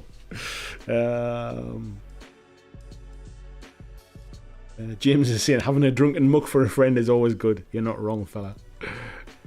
Yeah, James is naming people as a high risk move. I was thinking off the top of my head, because people like Peter and Tony and Christian, like people like Skull Munch and Flying Mammal, when they were kind of around the chat and stuff. I've kind of known a lot of them for, like, Tony was my first ever Patreon. So kind of like we've kind of crossed paths a few times over the years and stuff like that. But yeah, there's obviously a lot of people I've maybe bumped into and stuff as well. Tipsy Gnome as well, nice one. Andy said, so when's the Hobby Hooligan shirts out? I need to design one, mate, but now I've got a bit of time back. I'll get on some design work. Busey says, the base looks great. Did you print flat or with supports? Because it's just the top of me, I just print them flat. All of my base supports I've been printing flat on the bed, mate. And it means they're a lot faster, especially these bigger ones as well. I think that took 20 minutes to print or something like that. Axe and Axe says, time to take my kids outside. Have a good night. Take care, mate. VG said, I use black Vallejo primer as a base coat. Leave it for 5 or 6 hours and then do the white ink. Zenithal. That tends to be what I do, mate, as well. I know I didn't use the Vallejo primer today. I used the spray can one, like I say. But yeah, that's the only difference, really. I wonder if that's what made it go sticky. Tony says, anything I put in the background while I paint fades out as I concentrate on what I'm doing. You want to try painting and streaming, mate, and trying to concentrate, making sure the stream's working, making sure your battery doesn't die on the camera, making sure your mic, like the sound levels are still okay. Try to concentrate on the chat and painting the model. It's taken me a long time to even get to a point where I feel like I'm sort of doing it any kind of justice. Excuse me. Alright, how's that going? I think it needs a little bit more drying time, but I think we can go back and do some of the silvers now anyway, so let's pick up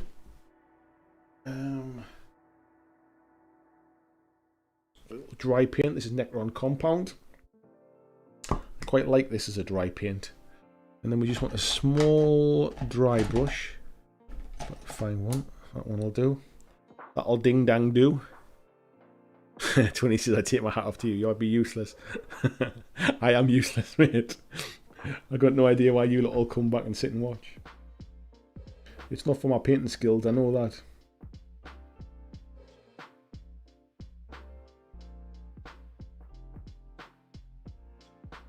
Alright. So we're just gonna very lightly just pick these out. Just to kind of give it a little bit of a shine to it.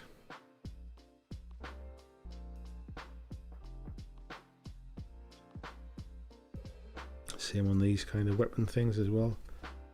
I was going to use some kind of gold or bronze as well, but I don't think I want to now. I think I'm quite happy with how it's turning out.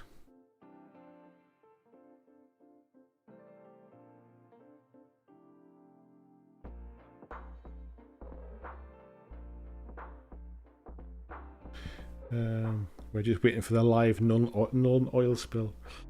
I think I did one. I certainly spilled a pot of contrast paint on a live stream once, but I think I kind of covered for myself. I got away with it. It was just like, oh, I've just spilt it. I'll just mop it up while I go. So I think I kind of got away with it. But yeah, I spilled a pot of contrast paint live on a stream once. I can't remember which one it was though. To go back in there and see the moment where it happened. And contrast paint is like oil when it spills. It goes everywhere. Even when you think you've got it all up, you haven't. Right, I just need to paint some bits that I missed before under there.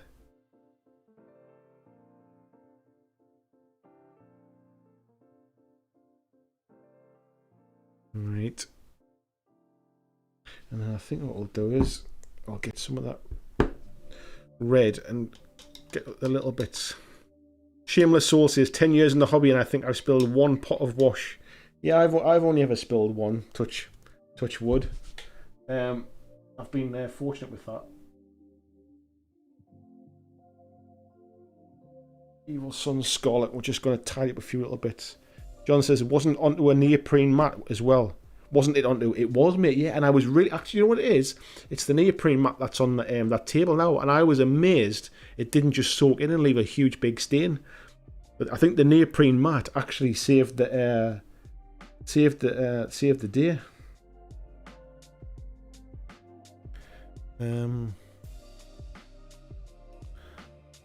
John saying really pleased with MIG primer, goes on really well, but I'm only comparing it to spray cans. Excuse me. I've been pretty happy with Vallejo stuff. Like I say, I normally always prime it with Vallejo primer, but it's just the fact that, like I say, my airbrush hasn't been connected. So I was just going to prime it black, and then I thought, I better put a zenithal prime on it. So then what I did was I literally just connected it up like in the spare room, and I was literally, it was balanced on two boxes, the spray booth, and I was kind of just standing up spraying it, so it wasn't like a proper setup or anything. But that was how I did the zenithal prime. But right, I'm just tidying up some little bits where I've kind of maybe went over a bit. We'll blend them in with a little bit of an orange as well. I think some of it's just where kind of washes and stuff have run in.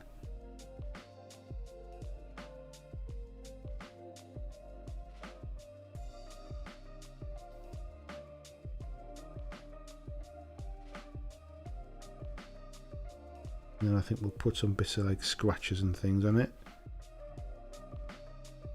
Any other bits here?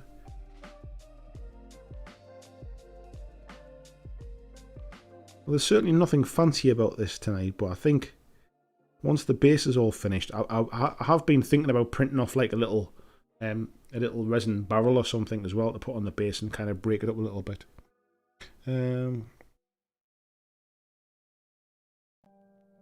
Peter says drinking is going better than the painting, so which do I stop?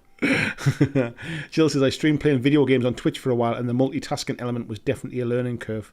Couldn't paint on stream, no danger. Do you know what it is? I can paint on stream much better than I can build models on stream. I've done like sort of building models, and I've obviously done building terrain as well on stream.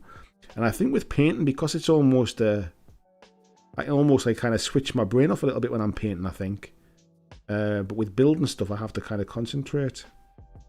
So yeah, randomly, I actually found painting to be easier to do.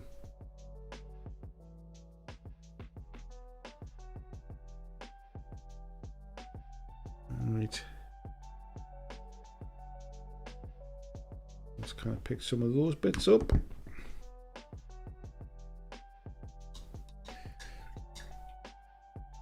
I'm saying, right, he's got a check on his bike helmet that is airbrushed with colour shift paint. Nice, mate.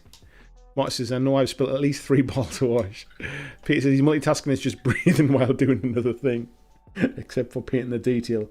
Yeah, I have to hold my breath when I paint detail as well. Andy says I spilled a whole bottle of Acrax on Kat Smith's dining room table. She was so pleased. I bet she was, mate. Yeah, John's saying that we want to see pictures of that, definitely. Tony says it was yellow contrast for him, and it was on a beige carpet. I think mine was like a brown. It was a brown contrast paint. I forget which one it was. Yeah. Alright, I think we'll go back and do another coat of the... Actually, I forgot. No, we better stick to the brush I was using. I was going to get a bigger brush. We'll put another coat of the brown over the base. We'll thin it down a little bit because definitely the red is definitely still showing through there. Even if we've got to do 3 or 4 coats of it, I'd rather keep going because we'll probably dry brush some lighter browns over it as well and kind of bring it up a little bit. But yeah, I feel like the base could do with like maybe some little elements of scatter stuff.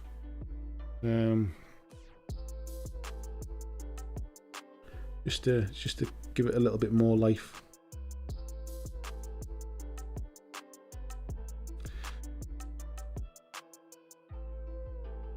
Anna's saying, what days are you going to the Games Expo, Andy? I'm going all 3 days. So I've bought tickets for Friday, Saturday and Sunday.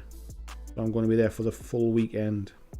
I love to go for the full weekend. It's kind of like a weekend away that I look forward to. I just go on my own. I don't really plan I don't like go with anybody to kind of like to hang out with or anything like that. I kind of just go on my own and spend some time just wandering on my own and having a look around. And obviously I've got like, I tend to set up with like some meetings and stuff with different companies, and like I normally get a press pass, but this year they're not sure if they're doing press passes. What they said was if it's going to be restricted numbers, there is no press passes this year. You basically have to just buy a ticket. So I've just bought one regardless anyway because I want to go. So yeah, I tend to just go on my own and meet up with some folks when I'm there, and then on the evenings and stuff. In the past, I've stayed like off-site somewhere else. So what I've had to do is basically just drive back to my hotel and just kind of have a beer in the bar or something like that, and I've kind of chilled out a little bit. But last year, I stayed on site at the hotel there, and kind of met up with a couple of people, and we went for like meals together on a night time, and kind of had a few drinks and stuff. So yeah, I really like to make a weekend of it and just hang out. Like, not even spend the entire weekend in the expo. Sometimes it's nice to spend like a few hours in the expo, and unfortunately we've always, touch wood, we've always been really lucky with the weather. It's been blazing sunshine as well, so it's quite nice just to sit outside as well. Like, go and sit around the outside. There's like a lake in the middle of the NEC. Just go for a little wander around the lake and sit and get some food or get an ice cream or something like that, and just enjoy a bit of nice weather and stuff. Read through the program, or if you've bought any bits and pieces, have a look through kind of rule books and stuff like that. It's just nice to have a bit of a geeky weekend. So yeah, I'm there for the full 3 days. Yeah,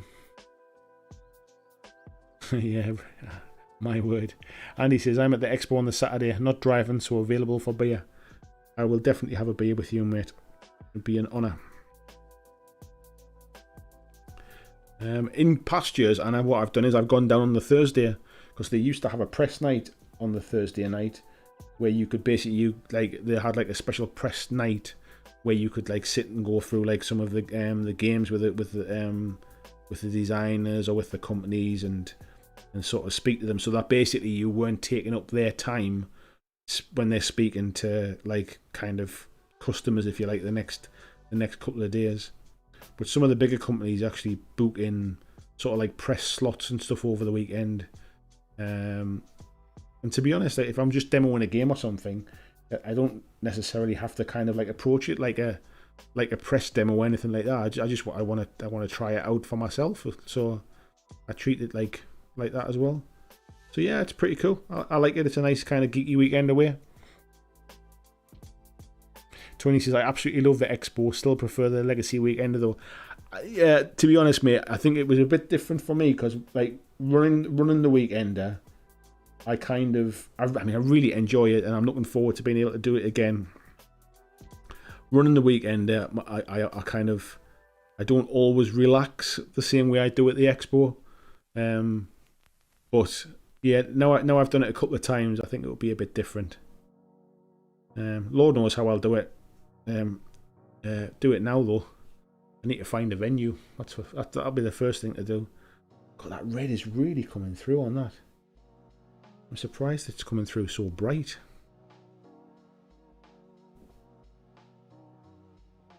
I think that's going to need a few coats, that, folks.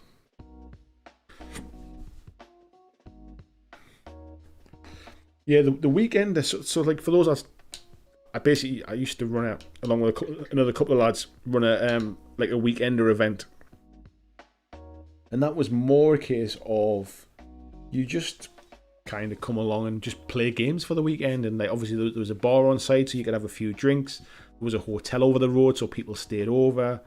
We got like we brought food in, and there was some organised games, so it might be some like kind of like mini events. So we had like a Walking Dead event, we had a Warcry event, it was a Middle Earth sort of event over the weekend, and they weren't really tournaments so much. They were just organised play, so that basically you could know in advance there was at least going to be a few things you wanted to play, but then people would just sit down and just play board games with each other and stuff. And we did things like we gave out raffle tickets, so that basically you got a free raffle. There was always like a big raffle with loads of stuff to give away, and you could get free raffle tickets for doing things like playing a game with a person you'd never played before, or trying out a new game, like getting a demo of a game off somebody else or things like that.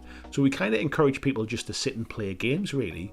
Like if you wanted to just sit and chill and just hang out, that was the idea of it, and it was born out of the idea that at tournaments and at like events, some of the best parts of the weekends at tournaments and events was just sitting and hanging out with other people that you never got the chance to kind of hang out with normally, and just catching up and having a beer, and maybe he's playing like a bit of a party game, a bit of a dice game, a card game or something. That was always the idea behind it, really. Anna says, what hotel is at the NEC? Just looking for rooms. We might come down on the Saturday. There's a number of different hotels at the NEC. So there's the Genton Hotel. There is the Crown Plaza. There's the Hilton, but I think the Hilton is closed for refurbishment this year. There's not a Holiday Inn. I think there's something else there as well. But if you just type into Google or whatever, just hotel at Birmingham NEC, there's about 4 or 5 hotels around the NEC quite close by. So yeah, and they're a bit more expensive, to be fair. But what I find is just actually making the trip down there and the effort of the weekend, it's worth it for me to spend a little bit more on the hotel and not have to drive around, not have to come in. Like, I can basically wake up, have some breakfast, and walk over the road to the NEC. I haven't got to kind of like drive sort of into the NEC and park up and go through that rigmarole and get stuck in the traffic and stuff. And I also means I can kind of hang out in the night time as well. I can come and go as I please. If I want to just have a bit of an hour's break, I can go back to my room and drop stuff off and that kind of things. So for me, it's just a bit of a nice kind of benefit, really, to be on site there as well. Tony says, I made out like a bandit at the raffle. You did well, mate. You did well. Scott says, cats now halted my painting. Cat protest, mate, eh? Yuko says, it's the first test on the helmet. I realised that I need to sandpaper it more. All decals still show through, but it's okay. I'll ride in it. Can show on the Discord when it's ready. Please do, mate. I'd love to see it. I would love to see it on the Discord. Right. Red Rose saying, which one are you staying? I'm staying at the Genton Hotel. And one of the reasons I'm staying at that one is the fact that that's where that's where the bars and restaurants are. So, yes, that's why I'm staying there. What we're gonna do? So yeah, like the Genton Hotel is basically built like there's a bit of like a mini shopping centre there as well with like a few different shops. There's like maybe about 4 or 5 restaurants there. There's about 3 or 4 bars in that little kind of thing as well. There's a Genton Arena as well right next to it, which is where they kind of like they have like a lot of concerts and stuff there as well. If you've never been to the NEC before, it's quite a big place actually. Like there's not just the Games Expo that'll be on that weekend. There'll be other events on as well in other sort of halls of the NEC. Scott says, how much is the expo? I think it's cost me £35, mate, and that's for 3 days tickets. I think it was £35. Let me double check. It'll be on my bank statement. Let me just make sure it's not on there. I'm pretty sure it was, yeah, £35 for a 3-day ticket, mate. They have like you can buy just the individual day ticket. You can buy family tickets and all that kind of stuff. Yeah, I bought a 3-day ticket and it was 35 quid. I can't remember how much it is for like individual days. I think you can buy a weekend ticket as well, so just Saturday and Sunday. Anna says, yeah, holy crap, 220 quid for the Saturday. I didn't pay that, but I paid mine in advance, sort of like quite a while ago as well. So when they announced what the dates were going to be, I pre-booked a cancelable hotel room. So at the time, like nobody was booking hotel rooms back then, so I got a good deal back then. But yeah, the closer it gets to things opening up and stuff, the prices start to creep up a little bit. Scott's saying, yeah, it's not too bad. Yeah, it's not too bad, mate, for the event. I mean, the event's massive. I mean, I don't know if this year will be a little bit different, but generally the event is a huge event. So, right, I think what I'm going to do is I'm going to just paint round the rim with the black a little bit just to pick that out, and then I think we might call it a day for tonight because I kind of want to finish the base before I start weathering the rest of the model. So yeah, the hotels get pricey around the NEC. I mean, but they're all within walking distance. So the Crown Plaza and some of the other ones, they're all really, really close. When I say walking distance, I mean like literally like 3-minute walk to the main entrance. Scott says, I've never been to an event. It depends on what you're looking for, mate. I mean, like if you go to like some like local gaming events and stuff like that, like, or local kind of like war gaming shows, they tend to be quite historical, like sort of focused. So there's a lot of like historical games or like historical miniatures for sale and stuff, and historical rule sets and stuff like that. But the UK Games Expo is really, it was more kind of designed for board games really, which is where it kind of started from. But they always used to sell miniature stuff as well. But over the years, as it got bigger and bigger, I remember going to the UK Games Expo when it used to just be like in an old kind of town hall, like hotel type thing in Birmingham city centre. I think it was in the was it the Strathallan Hotel it might have been? And it wasn't very big back then. It was a bit like a kind of like Comic-Con almost type thing. But it massively grew over the years, and now it takes up about 3 halls at the NEC now, and it's by far the biggest show in the UK. But there's a real mix of stuff. The gaming companies, Games Workshop, are one of the main sponsors of the event, and they have their like seminars and stuff where they announce things. So it kind of gives you an idea of how it's changed from just board game and stuff. Like, I think War Cradle quite often were one of the major sponsors. Fantasy Flight always were there with like X-Wing and Legion and stuff. There used to be a lot of tournaments as well, so you could play tournaments there. I think the tournaments might have been sort of reduced for this year. But yeah, it's and then obviously there's loads and loads of like, there's a shopping experience as well. There's loads of places where you can buy stuff and things as well. Plus they also have like there's loads of different seminars you can go and listen to and go and watch.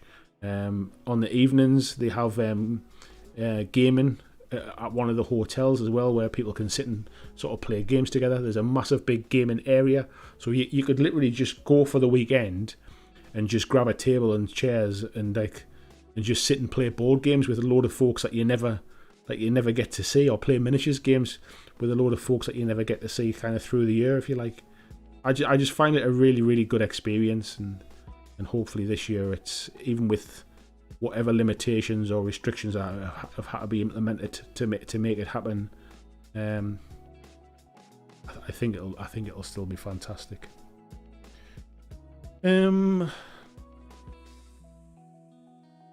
Jill says currently they're selling tickets at 25% capacity. They're hoping to increase it, but need to wait and see.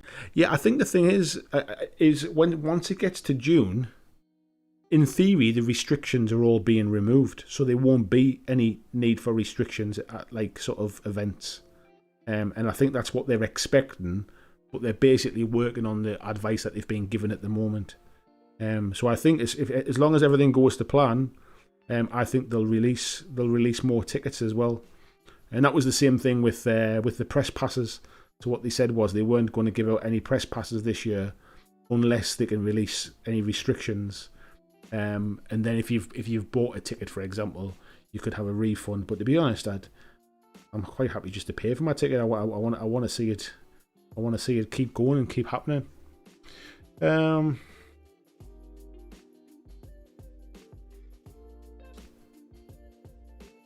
Tony says that mini reminds me of Big Daddy from BioShock. Yeah, somebody else said that at the start of the stream as well. James said, VG says when he was at the Oshkosh for Tabletop Minions Expo, it was at a uni and we stayed in the dorm rooms upstairs. So good to be able to nip up the elevator to my room whenever I wanted. I find that, mate, I love the idea of kind of like staying close, being on site. When we had our weekender, there was a travel lodge literally over the road. So that was where we all stayed as well, and it was great just to be able to kind of like nip over and freshen up a little bit as well. James says, I've been to the local show, which was a fun morning, but I didn't play anything. I've only been to boring big events at the XL in London. I stayed in a box of a hotel for about 200 quid a night. Yeah, I must admit, I'm not a huge fan of Salute at the XL. I find that's just like a bit of a glorified shopping trip, and there's not enough there to kind of like to interest you for a full day, never mind a full weekend.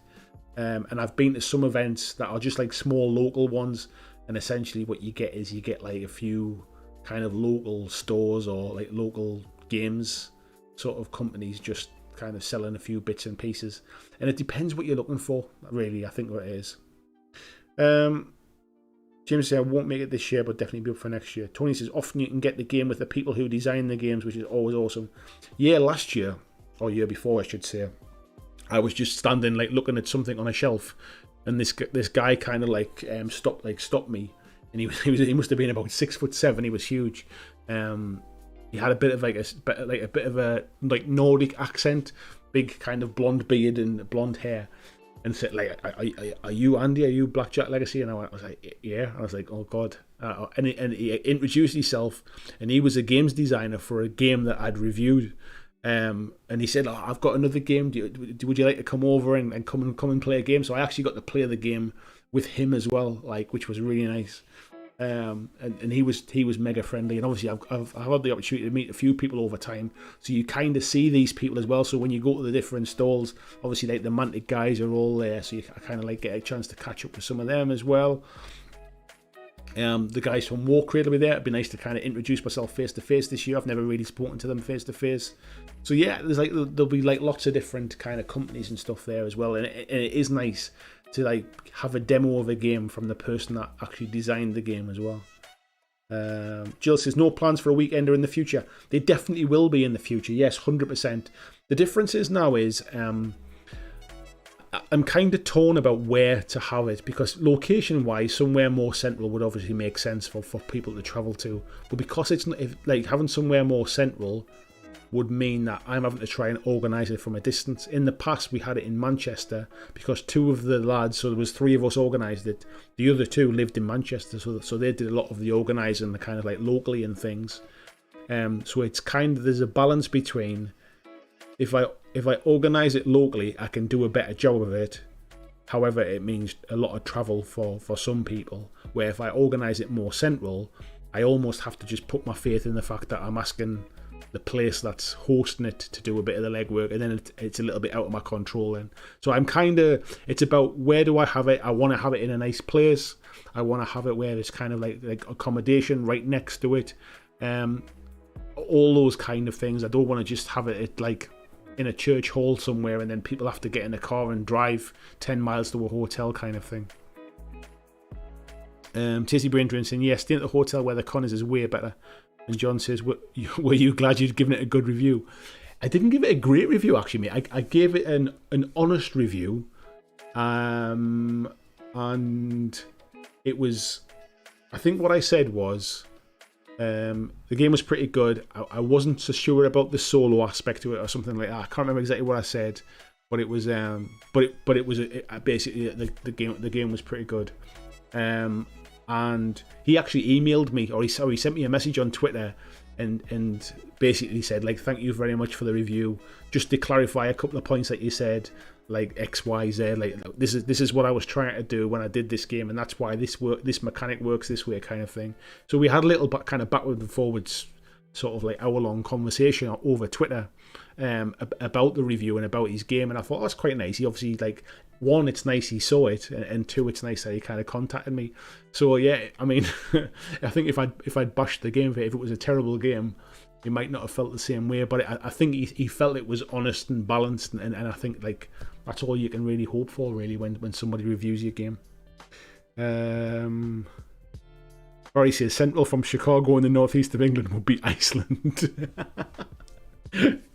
Yeah, you're not wrong, mate. We might have to do a US meetup at Adepticon or something like that at some point, though. Right, folks, I am going to call it.